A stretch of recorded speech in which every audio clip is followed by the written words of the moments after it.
Wapres Gibran itu malah dia terus sibuk dengan belusukan. Ini pura-pura ngecek uji coba makan siang gratis gitu. Kenapa saya sebut pura-pura? Karena padahal tujuannya kan kita tahu lah, ini hanya untuk muncul di media dan digoreng di media sosial. Ya ditinggalkan Pak Presiden, ya Pak Wapres tentu harus punya kegiatan. Dan yang terlihat sebetulnya kamera ada di mana-mana untuk meliput beliau masuk keluar pasar atau mencek sesuatu di kampung-kampung. Kan mulai terlihat lagi ada semacam, ya sebut aja pencitraan pada Wapres kan.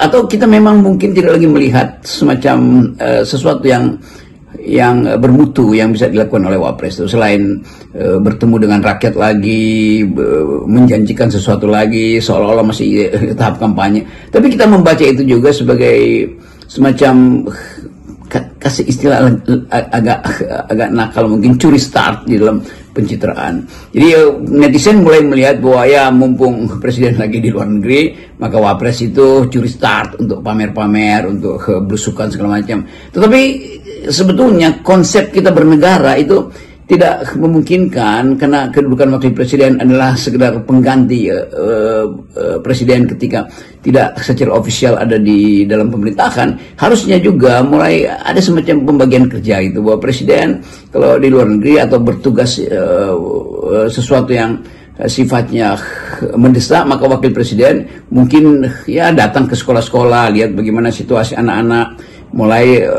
jadi guru misalnya untuk memberi semangat pada anak. Kan itu yang kita inginkan, supaya Wapres kita itu juga bisa jadi contoh. Tapi itu sekedar ilusi sebetulnya kalau kita lihat bagaimana kapasitas beliau itu tidak diasuh secara otentik. Karena kita lihat bagaimana gerak-gerik Pak Wapres itu diikuti terus oleh kamera yang mungkin dipersiapkan untuk beliau itu, lalu ditampilkan bagian-bagian yang sifatnya seremonial aja.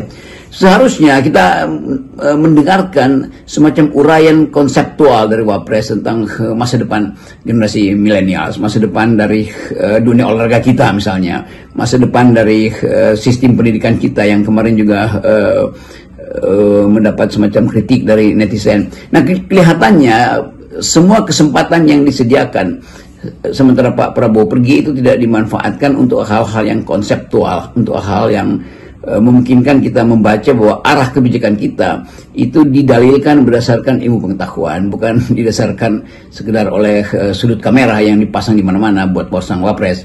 Jadi itu hal yang kita harus kasih kritik, supaya ketika terjadi pembagian tugas antara presiden dan wakil presiden, pengendalian pembangunan kalau itu dimandatkan pada wakil presiden juga harus diucapkan di dalam kapasitas dia sebagai sebagai orang nomor 2 di Indonesia yang mesti menerangkan arah kebijakan dari orang nomor 1, itu Presiden Prabowo. Jadi sekali lagi kita mau tunggu sebetulnya satu kegiatan yang lebih edukatif dari wakil presiden, dan bukan sekedar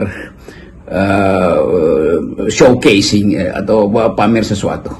Balik ke soal pernyataan Pak Prabowo di KTT G20. Saya pikir kita sudah mulai makin jelas bagaimana